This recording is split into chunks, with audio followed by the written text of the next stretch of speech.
आजा रे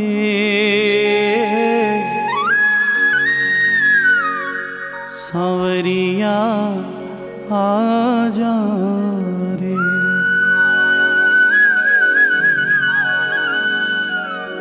सांवरिया आजा रे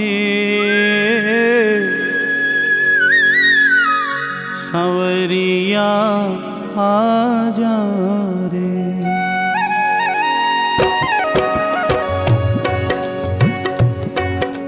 सांवरिया आजा रे सांवरिया आजा रे सांवरिया आजा रे सांवरिया आजा रे हो सांवरिया आजा रे सांवरिया खेत जम के काला हम पी कर जिसका हमें अमृत पिलाने वाले हमको सदा पिलाने वाले तुमको लाडो बेड़ा में तुमको लाडो बेड़ा में तुमको लाडो बच्चे भगवान की है आरती पापियों को पाप से है तारती श्री भागवत भगवान की है आरती पापियों को पाप से है तारती श्री भागवत भगवान की है आरती पापियों को पाप से है तारती श्री भागवत भगवान की है आरती पापियों को पाप से है तारती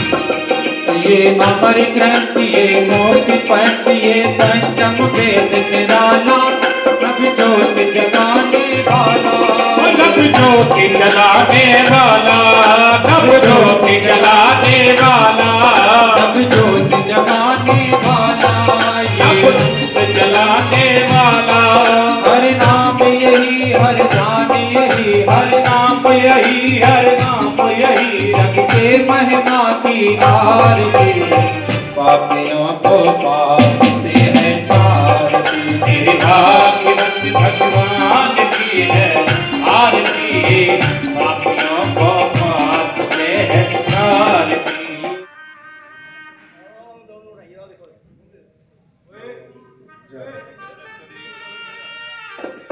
सभी बच्चे बैठ जाएं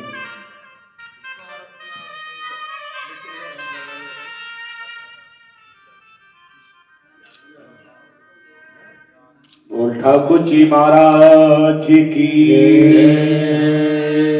जय जय श्री राधे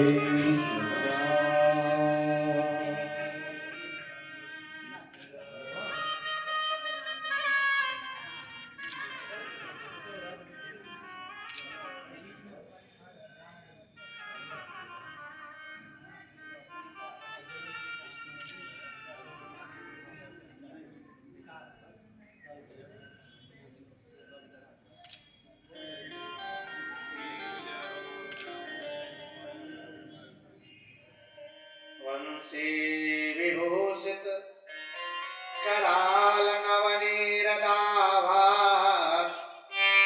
पीतांबरा गरुड़बिंब फलाधरोष्टा पूर्णेन्दु सुंदर मुखा दरविंद नेत्राद कृष्णात् परं किमपि तत्त्वमहं न जाने। जय श्री राधे।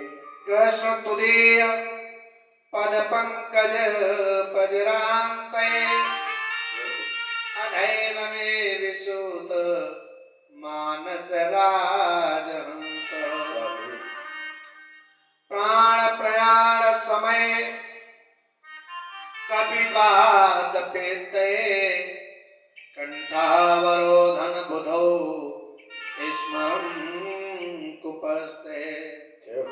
बोल द्वारकाधीश भगवान की, बोल भक्तौर भगवान की, बोल पावन धाम की, सदगुरुदेव महाराज की, गोवर्धन नाथ की, भक्त भगवान की, व्यास जी महाराज की परम श्रद्धेय इस भगवत कथा पांडाल में विराजमान माताओं बहनों, बड़े बुजुर्ग, संगीत पर साथ देने वाले संगीत में साथी, वैदिक पाठकर्ता आचार्य बंधु, पंजाब प्रांत के मध्य में शहर जलंधर में श्री सत्यनारायण जी महाराज का जो मंदिर है उस प्रांगण में चल रही भगवत कथा का आज छठा दिवस है। आप सभी से प्रार्थना है, आग्रह, वंदन, निवेदन है कि हमारे वाणी के द्वारा या हमारे यजमान अरोड़ा परिवार के किसी भी सदस्य के द्वारा कोई त्रुटि, कोई भूल, कोई गलती हो जाए तो आप सभी अपना मित्र सखा बंधु मान करके क्षमा करें और आज छठे दिवस की भगवत कथा कहने का आदेश दें। बोल भक्त और भगवान की जय। मन को पवित्र करने के लिए, वातावरण को शुद्ध करने के लिए जगत के आराध्य भगवान गणेश का 2 बार नाम संकीर्तन, तत्पश्चात भगवत कथा। बोल गणेश भगवान की।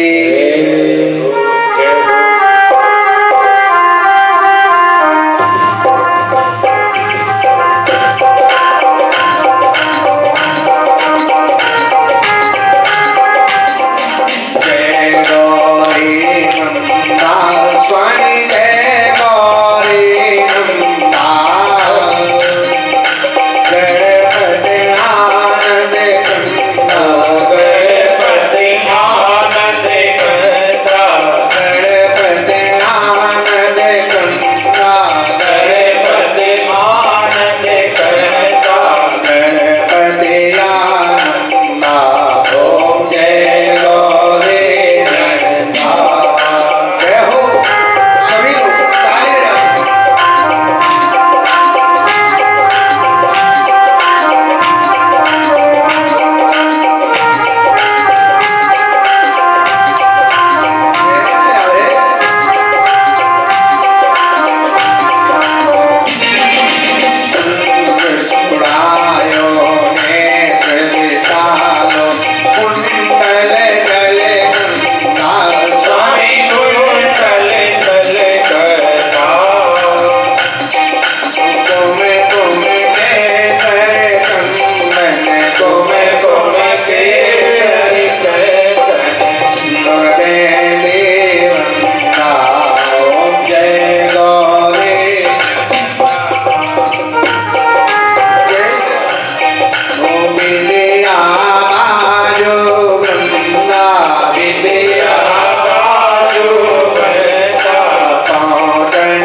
बिहारी लाल की जय। हमारो धन राधे श्री राधे श्री राधे, हमारो धन राधे श्री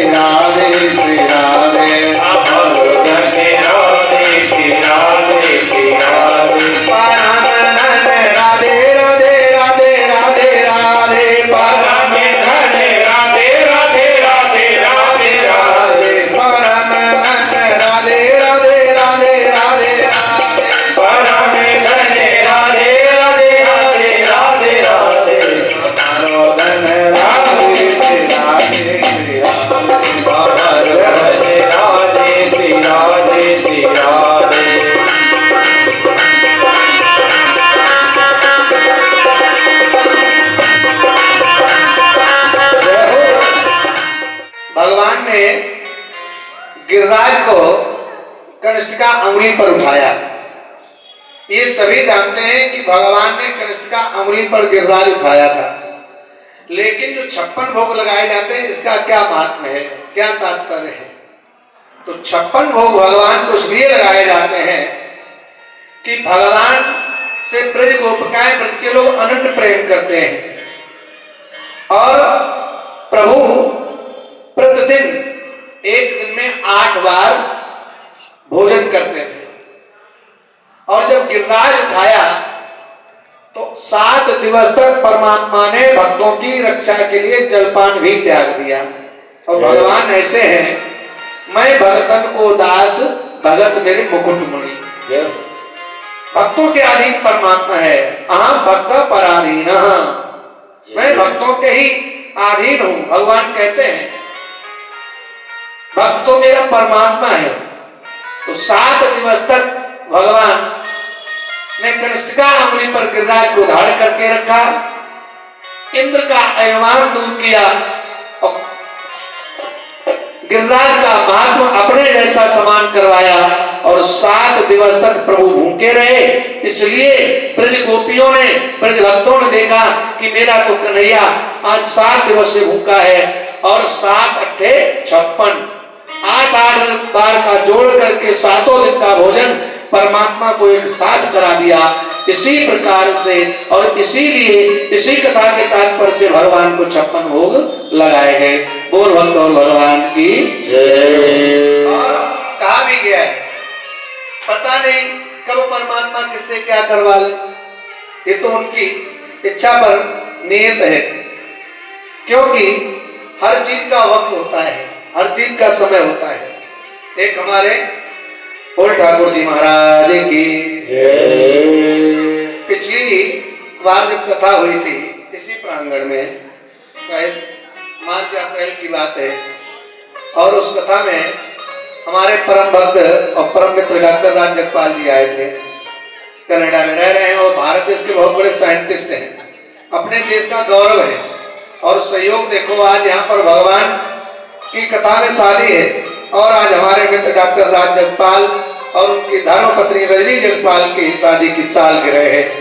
हम यहाँ व्यास गद्दी से बैठ करके अपने इस परिवार को शुभ आशीर्वाद दे रहे हैं। भगवान इनकी बड़ी लंबी आयु करे, सभी मनोकामनाएं पूरी करे। कहने का मतलब ये जो परमात्मा से प्रेम करता है भगवान उसको कहीं न कहीं जोड़ के ही रखता है। बड़े अच्छे भक्त हैं, कहीं प्रसादी की व्यवस्था है, कहीं जलपान की व्यवस्था, कुछ ना कुछ हमेशा करते रहते, कहीं लंगर, कहीं भंडारा, सब उन्हीं का चलता रहता है। तो इसलिए जीवन में याद रखना, भगवान कब कहां किससे जोड़ दे। कितना अच्छा समय है, कितना सुंदर समय रहा कि आज परमात्मा की कथा में हम लोग सम्मिलित हुए। ये कोई साधारण बात नहीं है। और ब्रज गोपिकाएं तो भगवान से ऐसा प्रेम करती हैं, ऐसी अनन्य भक्त है कि भगवान अगर ना मिले तो रोने लग जाते हैं और भगवान आए तो झगड़ा करने लग जाते हैं। एक दिन की बात, एक नई दुल्हन ब्रज में आई और उसने कई दिनों से भगवान का दर्शन नहीं किया, तो बहाना करके लेट गई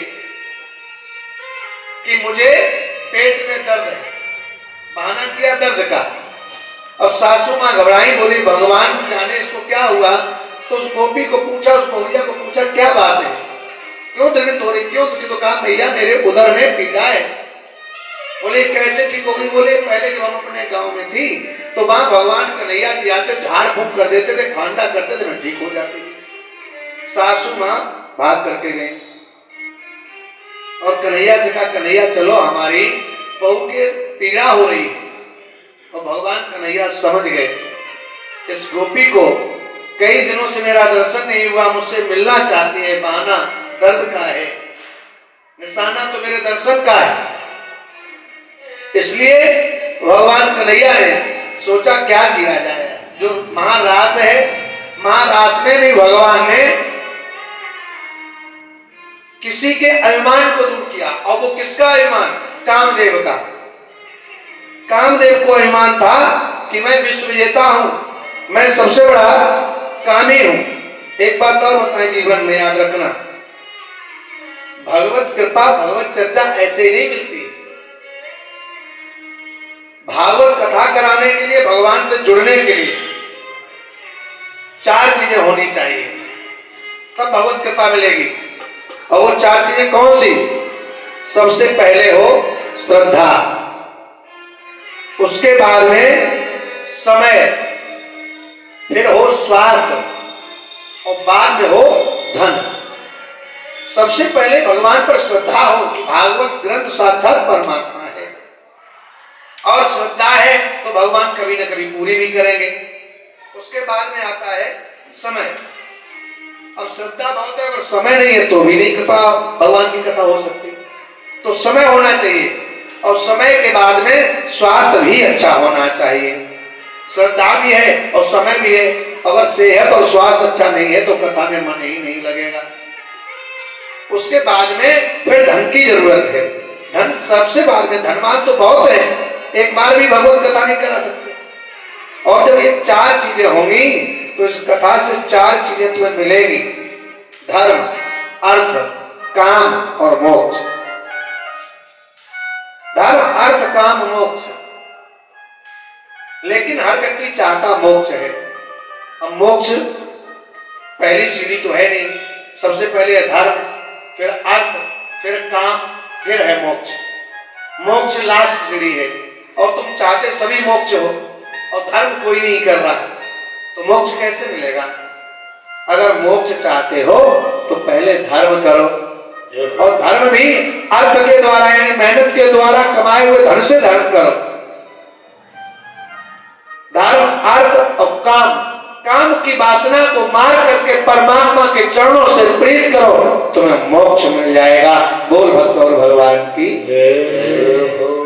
सोच, दया और पवित्रता। सत्य बोलो, दयावान बनो, और जब तक दया नहीं है और तुम चाहो तुम्हारा कल्याण हो जाए, कभी हो ही नहीं सकता। सत्य, सोच भी अच्छी हो, फिर दया, उसके बाद में पवित्रता। और आज के युग में पवित्रता तो है ही नहीं। अब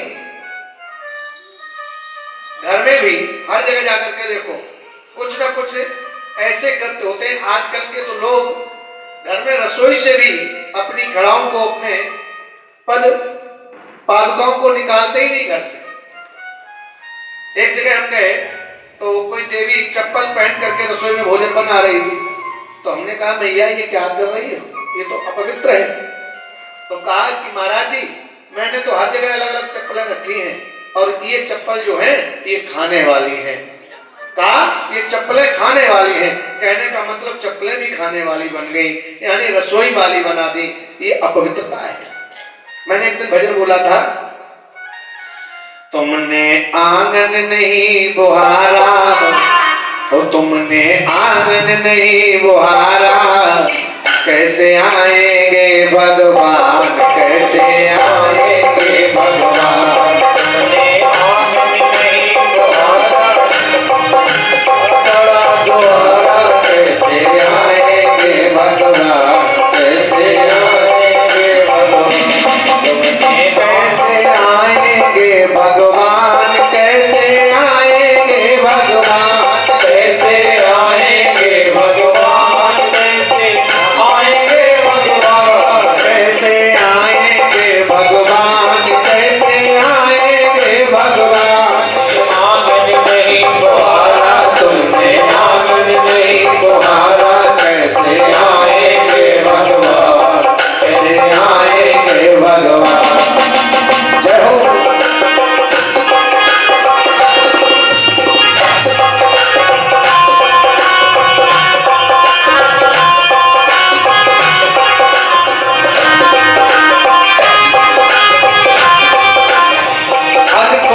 कलमस कसाई की लगी हुई है ढेरी, ओ लगी हुई प्यारे लगी हुई है।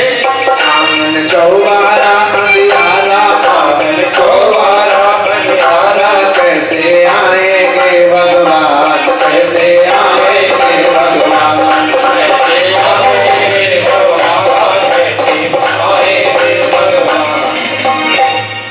बोल भक्त और भगवान की जय। जब तक पवित्रता नहीं है, आंगन चौबारा अंधियारा है, हर जगह तो अंधियारा पड़ा है, घर में वो सफाई नहीं, वो पवित्रता नहीं, और तुम चाहते भगवान आ जाएं। अरे तुम्हारे घर तो कोई साधु संत भी नहीं आ सकता। तो कहा है सत्य, सोच, दया और अहिंसा। हिंसावादी नहीं, अहिंसावादी बनो, दया रखो और जीवन में पवित्रता रखोगे तो सभी सुख मिलेंगे।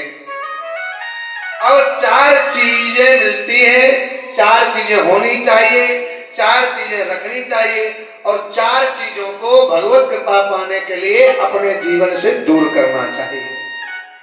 वो कौन सी है? सबसे पहले क्रोध। अगर भगवत कृपा चाहते हो, भगवान के घर में भगवान का दर्शन चाहते हो, भगवान के घर में प्रवेश चाहते हो, तो सबसे पहले क्रोध को छोड़ो। उसके बाद में लोभ, फिर मोह और तत्पश्चात अहंकार। लेकिन आजकल हर व्यक्ति अभिमान में चकनाचूर है। कहीं भी जाए, जरा सा सम्मान न मिले, जरा सी कोई बात हो जाए, हमारा अपमान। सबसे पहले माया, फिर मोह, फिर आशाएं, उसके बाद में पुनः अभिमान। लेकिन माया का मतलब क्या है? ये नहीं समझना पैसे के लिए बोला। माया का मतलब है अपने ज्ञान को भगवान के समर्पित करो। दूसरा वैराग्य, जो मोह है, मोह के द्वारा वैरागी बनो। तीसरी आशाएं यानी भक्तिवादी बनो, और चौथा अभिमान यानी निर्विकारी बनो। भगवान का दर्शन हो जाएगा। लेकिन आजकल हम निर्विकारी बन ही नहीं सकते, और जीवन में हम चाहते हैं निर्विकारी बने, तो ऐसे नहीं बन सकते। उसके लिए भी हमें बहुत से कृत्य करने पड़ते हैं।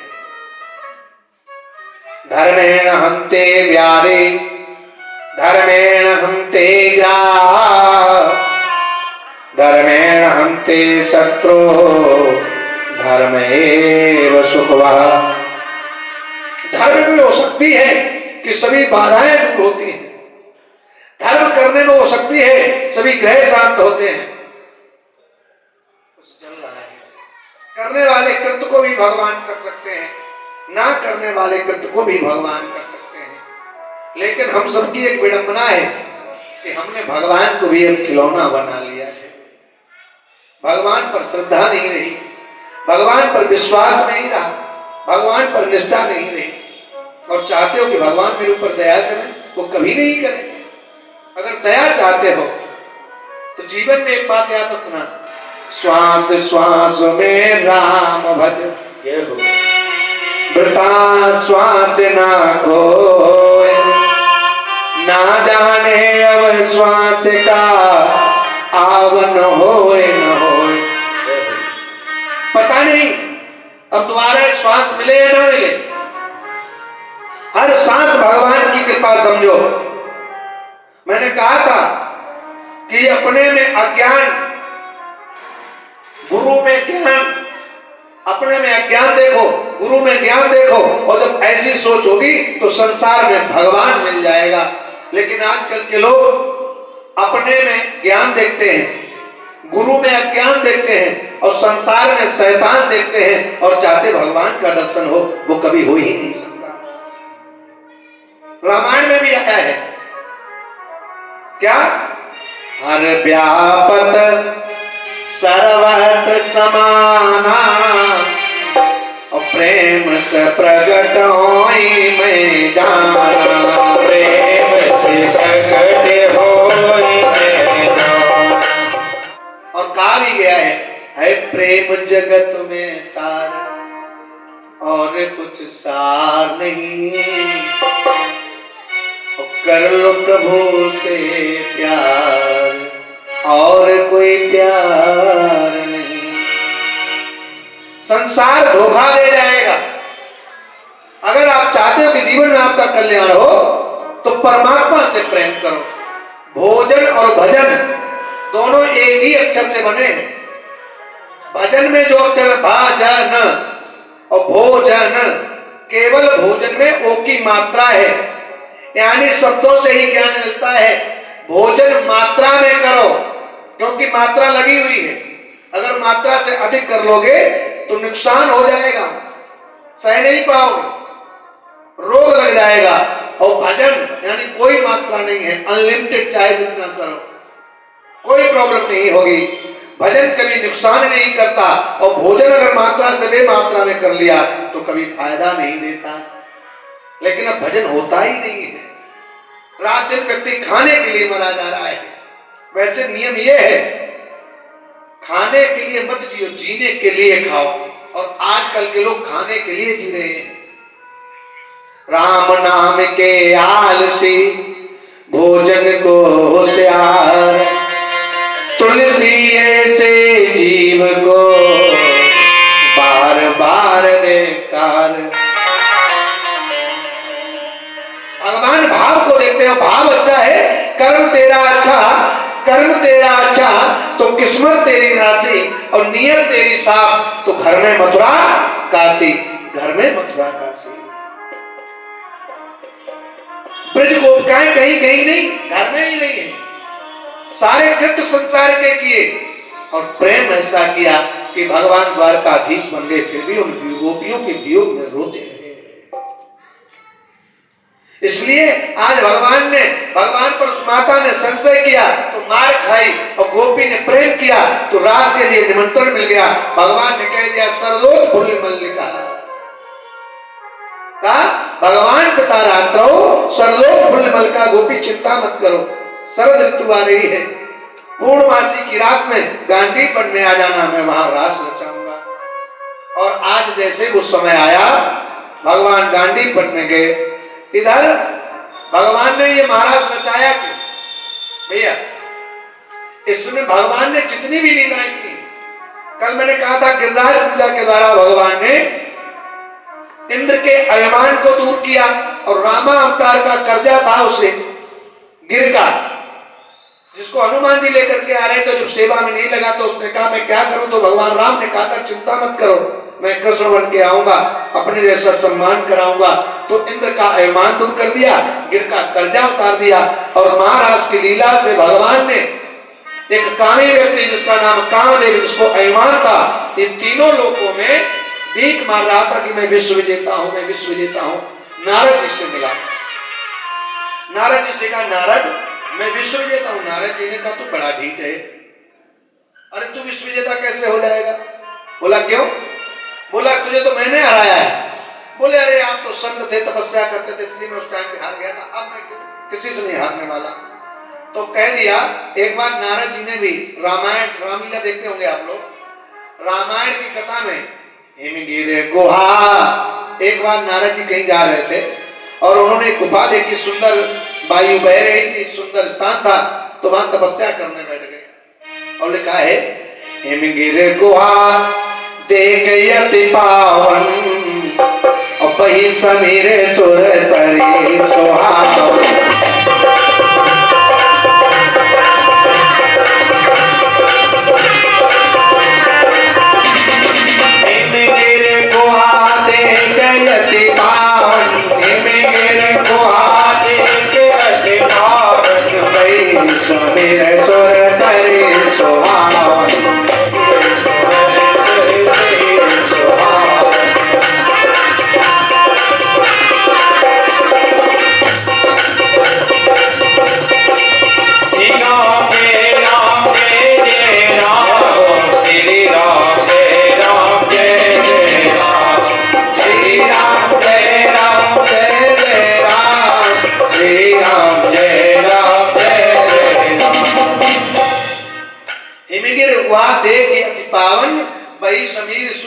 सुहावन। नारद जी वहां पर तपस्या करने बैठ गए और ऐसा घोर तप किया कि इंद्र का इंद्रासन हिलने लगा। लिखा है मुनिगत देख सुरेश डराना, मुनिगत देख सुरेश डराना, और काम बुलाए की न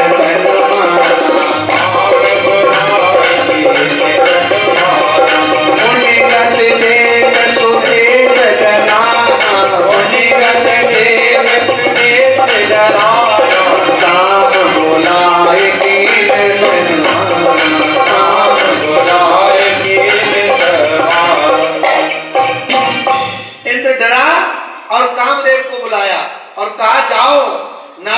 तपस्या कर रहे हैं, इनकी तपस्या भंग कर दो। नारद जी ने नारद जी की तपस्या भंग करने के लिए कामदेव आया इंद्र के कहने पर और सारी शक्तियां लगा ली, लेकिन कामदेव ने नारद जी का जरा भी तप में विधान नहीं कर पाया। अंतोगत्वा कामदेव परास्त हो गया, पैर पकड़ लिए। जैसे ही पैर पकड़े तो नारद जी ने कहा, कामदेव तुमने की तो गलती है, मैं भजन कर रहा था, भक्ति कर रहा था और उसमें भी विधान किया है, लेकिन जाओ अपने राजा इंद्र से कह देना कि संत जो भी कृत्य करते हैं वो समाज के कल्याण के लिए, संसार की भलाई के लिए करते हैं। संत का हृदय माखन के समान कोमल होता है और संत का अपमान कभी नहीं करना चाहिए। कहा है, संत हृदय नव नीत समाना, संत हृदय नव नीत समाना, और कहीं कहीं पर कहीं न जाना, संत हृदय नव नीत समाना, कहीं कहीं पर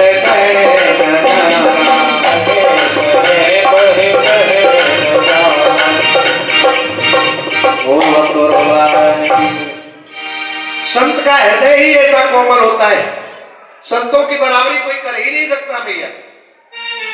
संत तो संत हैं अरोड़ा साहब, संत चाहे स्वर्ग बना दें जीवन को, हमारे आपके अपने तो स्वर्ग में है ही है, संतों की बराबरी कभी कोई नहीं कर सकता। लेकिन अब संत नहीं, अब तो बंत हैं, और नहीं जो सच्चे संत हैं उनको कभी किसी से कुछ मांगने की जरूरत नहीं, लोग उनके दर्शन के लिए तरस रहे हैं।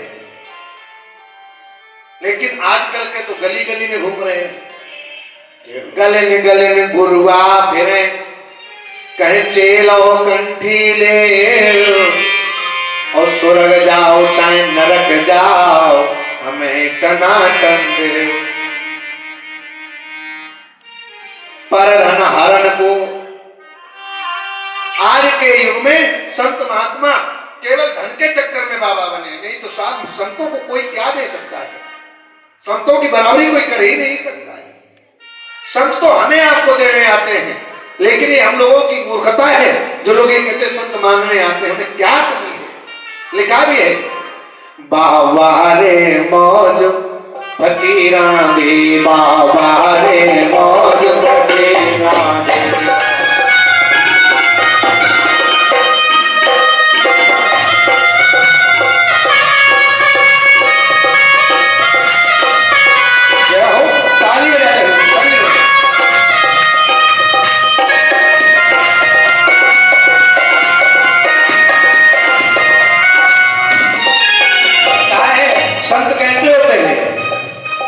कभी तो चबते चना चबे, कभी तो चबते चना चबे, जो भी मिल जाए कोई कम नहीं है, हर हाल में खुश रहते हैं।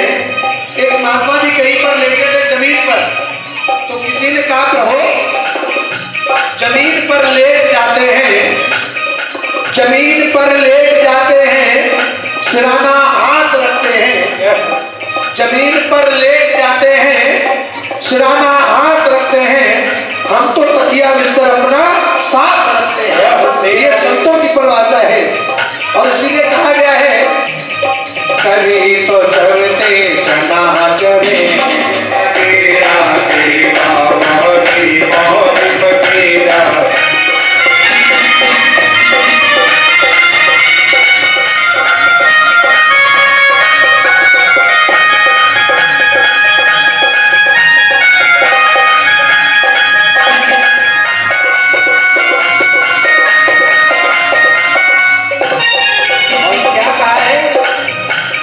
कभी तो रहते महल जो मेला, कभी तो रहते महल जो मेला। ऐसे भी ना समझ में आए तो देव दर्शनाथ साहित नारदा, जिसके दर्शन करने से भगवान का दर्शन हो जाए वो नारद है। आज गोपी महाराज में जाने के लिए भगवान के समय बताए अनुसार तैयार हुई और सोचती है कि वो क्षण आया है। इधर भगवान ने गांडीपन में जाकर के रास रचाने के लिए बांसुरी का बजाना प्रारंभ किया और जैसे ही बांसुरी बजाई, भगवान के बांसुरी की धुन कानों में जिस जिस गोपी की पड़ी, सभी बावरी होकर के बात खड़ी हुई। ऐसी बावरी हुई, लिखा है बाजी कहे यहाँ बाजी, बाजी कहे वहां बाजी, बाजी कहे बाजी रे बाजी, बाजी कहे बसुरिया श्याम की बाजी। जय हो हमारे बड़े ही भक्त और कई बार भागवत का आयोजन इन्होंने कराया है। जय हो जय हो, बोलो तो भगवान की। बाजी कहे यहाँ बाजी, बाजी कहे वहां बाजे, बाजी कहे कहाँ बाजी, और बाजी कहे बाजी रे बाजी, बाजी कहे बसुरिया श्याम की बाजी। जय जय। बैठो। यहाँ पर एक शब्द कई बार आया है, वो क्या है? बाजी। जीवन में जितनी भी बाजियां हैं साहब, जितनी भी बाजी है सब खतरे वाली है। जुआबाजी, नशाबाजी, दारूबाजी, चोरीबाजी, किसी में किसी का मैया भला नहीं होगा, लेकिन एक बाजी है और वो बाजी अगर परमात्मा से लगा दी जाए वो है भक्ति की बाजी। एक ज्वारी था, सारे जीवन में सब कुछ हार गया, कुछ भी नहीं बचा। जब कुछ भी नहीं बचा तो उसने सोचा क्या करें, और जब कुछ भी नहीं रहता तो लोग बाबा बन जाते हैं, सत्संगी बन जाते हैं। आज इसने वही किया। एक जगह कथा हो रही थी, वहां ये गया और प्रतिदिन कथा सुने तो भगवान को दया आ गई कि चलो ये मेरा भक्त बन गया है, आज इसके ऊपर कृपा करते हैं। तो भेष बदल करके आए और कह दिया तुम्हारा नाम क्या है? कहा मेरे साथ नाम आपसे क्या लेना देना, हम तो भिखारी बने घूम रहे, कुछ भी नहीं बचा। बोले क्यों? बोले हम सब कुछ जुए में हार गए, सब कुछ जुए में हार गए। तो बोले तुम कथा में आते हो? बोले कथा में क्या बताएं, किसी ने मुझसे कहा था कि कथा में भी जुआरी आता है। ब्राह्मण को दे आए तो ब्राह्मण ने कह दिया कि जहां भगवत कथा हो रही है वहां जाओ, और एक लक्ष्मी नारायण नाम का व्यक्ति आता है, वो बहुत बड़ा जुआरी है। और एक बात ये सत्य है, जहां चिलम चल रही हो ना वहां अपने आप चिमंगड़ी पहुंच जाते हैं, आपको बुलाना नहीं पड़ेगा सर। जाने कैसे सुन लेते हैं? जहां एक ज्वारी बैठा हो वहां अपने आप ही सारे इकट्ठे हो जाएंगे। लेकिन भक्त के मार्ग पर चलने वाले उनको कहना पड़ेगा और फिर भी नखड़े में आएंगे, और कुछ लोग तो टाइम देखेंगे कि वहां ठीक है 15 मिनट मुझे अब पहुंच जाओ। इनका समूह होता है। अब क्या हुआ कि एक व्यक्ति जब सब कुछ जुए में हार गया तो पंडित जी ने कहा कि कथा पांडाल में जाओ, वहां एक नारायण नाम का ज्वारी आता है जिसका नाम है लक्ष्मी नारायण। तो बेचारा ये आए और कथा पांडाल में बैठे, मन कथा में नहीं लगे, ध्यान रखे कि कौन है लक्ष्मी नारायण। इधर उधर देखता रहे। एक दिन, 2 दिन, 3 दिन हुए, 4 दिन हो गए, 5 दिन हो गए, वो लक्ष्मी नारायण नहीं मिले उसे। तो पंडित जी के पास गया, बोला तुम बड़ा झूठ बोलते हो, 5 दिन हो गए हमें, हम तो वहीं पड़े, वो आते ही नहीं। बोले अरे तूने पहचाना नहीं होगा, वो आते हैं, मैले कुचैले कपड़े होंगे, बगल में पोटली दबी होगी और सबसे पीछे चुपचाप बैठते हैं, वो भगवत के रसिक हैं। बोले अच्छा, तो मैं तो आगे बैठ के देखता रहा। अब 5वें दिन से पीछे ही बैठ गया और सब कुछ जलपान त्याग दिया, काज जब आएंगे यही पकड़ लेंगे। अब भगवान ने देखा कि तो मेरे इंतजार में 2 दिन से भूखा बैठा है। भगवान को दया आ गई और भगवान उसके समीप से भेष बदल करके, मैले कुचैले कपड़े पहन करके, पोटली दबा करके जैसे ही निकले, और जैसे ही उसने देखा, अरे रुको रुको, तुम्हारे चक्कर में तो 5 दिन से यहाँ पर, आपका नाम लक्ष्मी नारायण है? बोले हाँ है, तुम्हें क्या लेना देना? तो बोले अरे भैया गुस्सा क्यों करते हो, अब साथी मिल गया ना। तो बोले गुस्सा क्यों करते हो? बोले गुस्सा नहीं करता हूं, ये बताओ कुछ है पास में?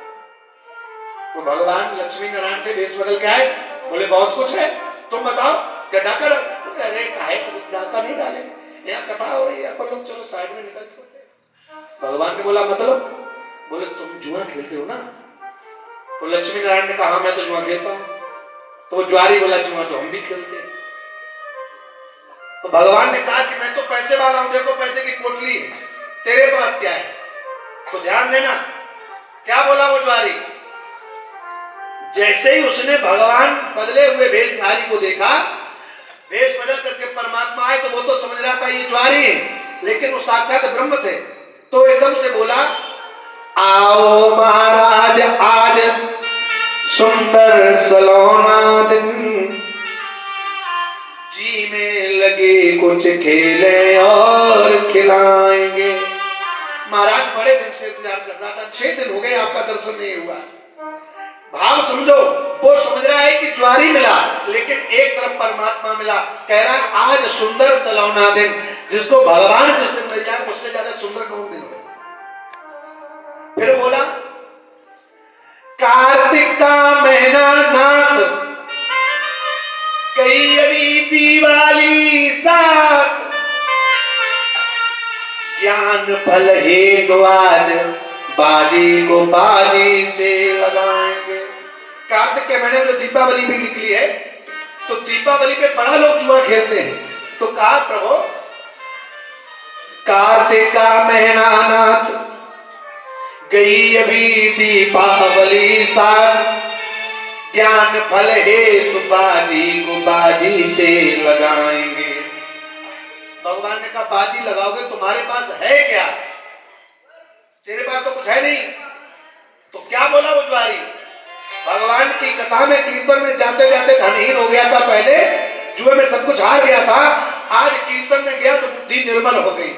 तो क्या कह दिया भगवान से, प्रभु पैसा नहीं है तो क्या हुआ, अभी शरीर बचा है और तन सबसे अनमोल है। क्या कहा? एक और इस तन को धरा जान, एक और इस तन को धरा जान, दूजी ओर उस तन को धराएंगे। क्या कहा? ध्यान देना कि पैसा नहीं तो कोई बात नहीं, लेकिन मेरा तन बचा है। एक और इस तन को धरा जान, दूजी ओर उस तन को धराएंगे। और हारा तो तुम्हारा हुआ और जीता तो तुमको अपना बनाएंगे। जय जय। हारा तो तुम्हारा हुआ और जीता तो तुमको अपना बनाएंगे। कहने का मतलब है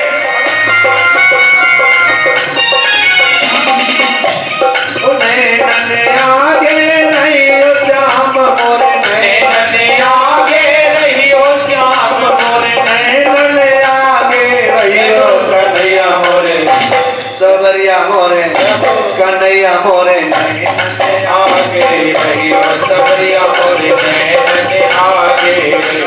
अरे छोड़ तेरे दर आई, दर छोड़ तेरे दर आई, ऐ मन मोहन मेरे कन्हाई, है मन मोहन तेरे कन्हाई, ऐ मन मोहन मेरे कन्हाई, है मन मोहन तेरे कन्हाई। शरण पड़ेगी लाज रखो प्रभु, शरण पड़ेगी लाज रखो प्रभु, शरण पड़ेगी लाज रखो प्रभु, शरण पड़ेगी लाज रखो प्रभु, जग से नाथ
जाता गरीबी में रिश्ता जो खास होता है।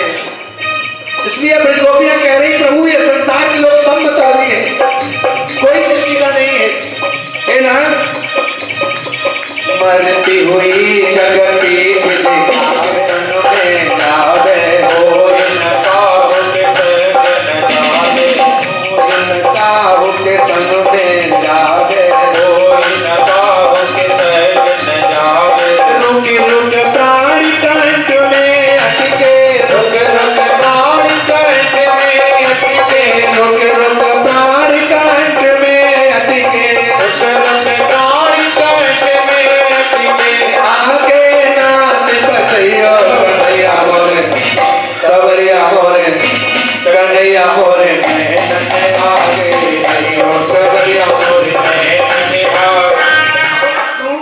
लगा कि कल मुझे नंद राय जी के यहाँ जाना है।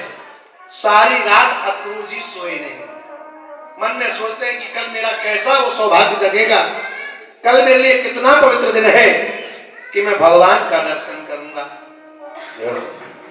भगवान मिलेंगे। बोल बांके बिहारी लाल की। गलत बात है। अक्रूर जी चले भगवान को लेने के लिए प्रातः काल। और एक बात बताएं आपको, प्रातः काल जो भी कृत्य किया जाए समझ लो आप सफल ही हो जाओगे उस काम में। अक्रूर जी चले हैं नंद जी के यहाँ, क्यों? भगवान से मिलने के लिए चले। सुबह समझ रहे कि शाम तक भगवान का दर्शन हो जाएगा, प्रातः काल में चले। और लिखा भी है जो भी कृत्य प्रातः काल में करो।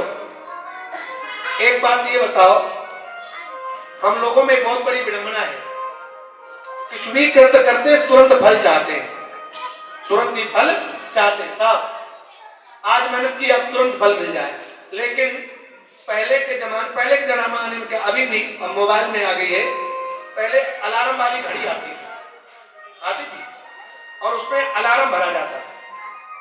और अलार्म जैसे भरा है अभी और उसमें टाइम फिक्स कर दिया कि ये सुबह 6 बजे बजे, ऐसे करते हैं, या सुबह 4 बजे बजे या 5 बजे बजे।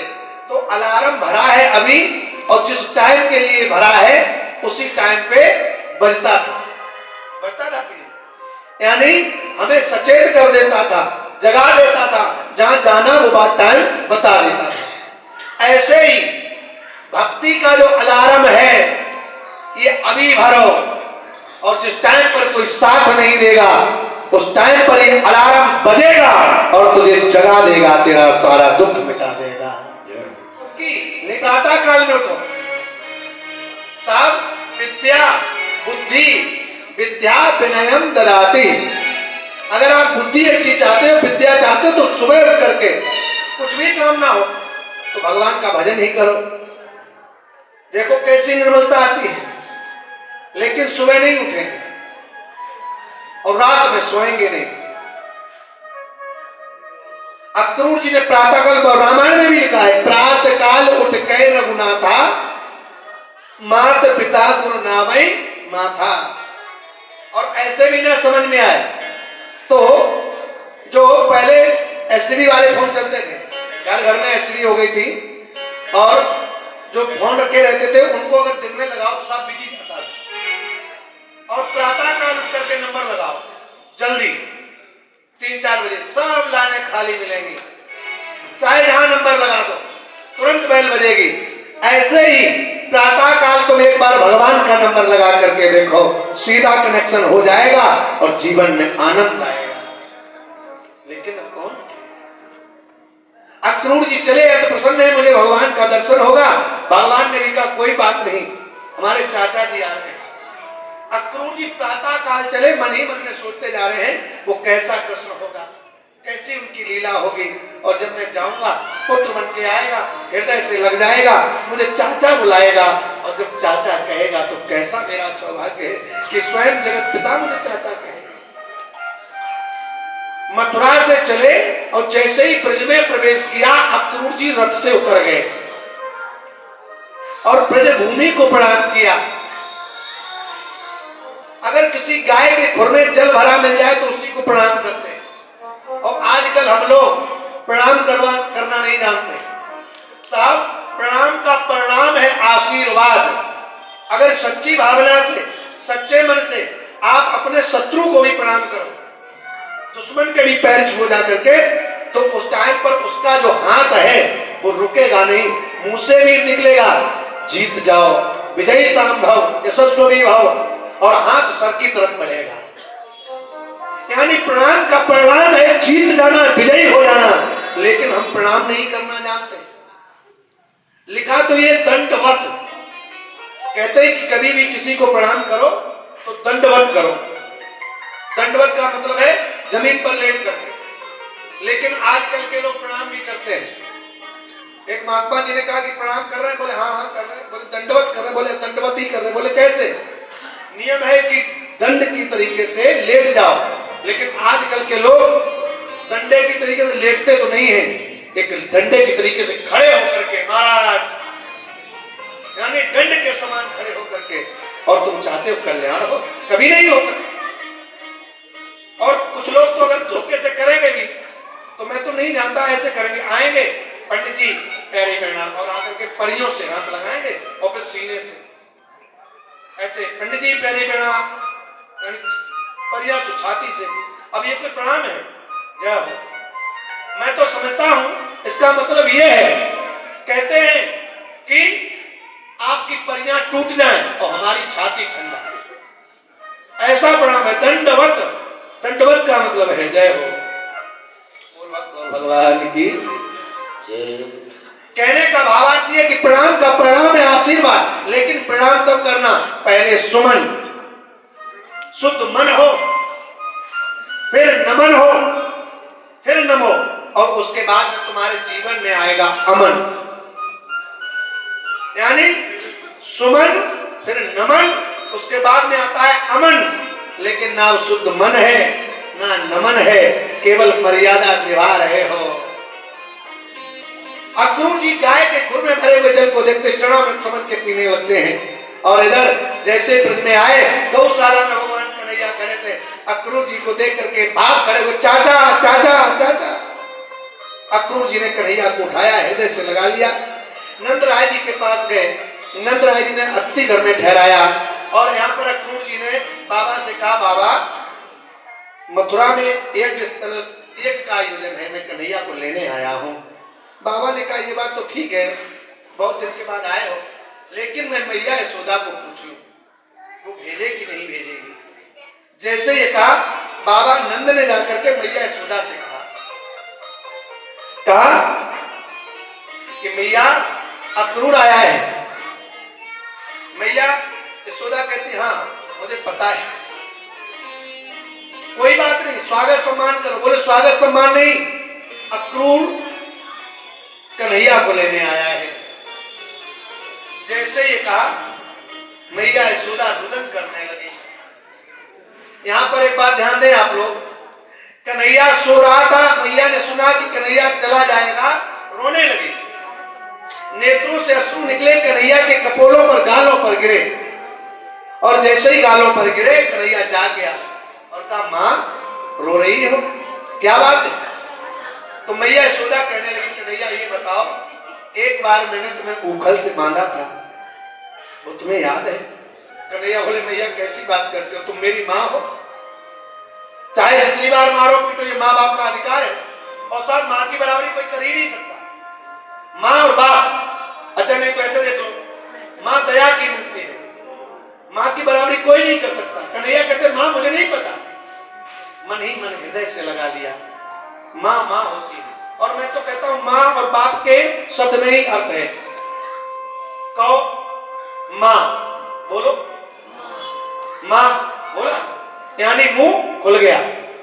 और कहो बाप, मुंह बंद हो गया। नंदा साहब मतलब है जिसके आगे मुंह खुल जाए वो माँ है, और जिसके भय के आगे खुला हुआ मुंह बंद हो जाए वो बाप है। माँ की बराबरी कोई नहीं कर सकता। मैया यशोदा रोने लगी, कन्हैया हमें छोड़ के चले जाओगे क्या? कन्हैया ने कहा माँ मैं कभी नहीं जाऊंगा।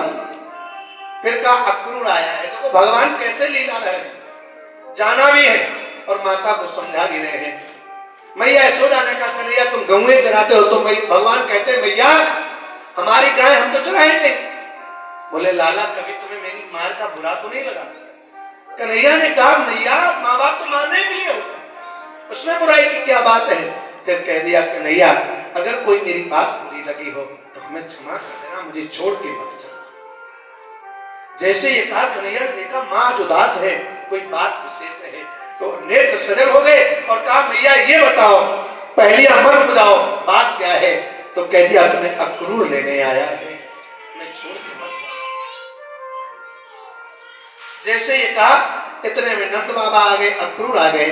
मैया यशोदा को समझाया पुत्र बड़ा होगा तो प्रदेश जाएगा, कुछ कमाएगा, इसे जाने दो। मैया यशोदा ने अपने हृदय को धैर्य दिया। ब्रज गोपियों ने जब सुना कि अक्रूर आया है, कन्हैया को लेकर के जा रहा है, सभी एक दूसरे को ताने मारने लगे। अरे अक्रूर ये तो बहुत बड़ा क्रूर है जो मेरे प्राणों को लेकर के जा रहा है। था प्रभु प्रयोग का घोर शोक अपने और बिराने पर, बादल उमड़ा ब्रजमंडल में और बिजली सी गिर गई बरसाने पर। सभी रुदन करने लगे।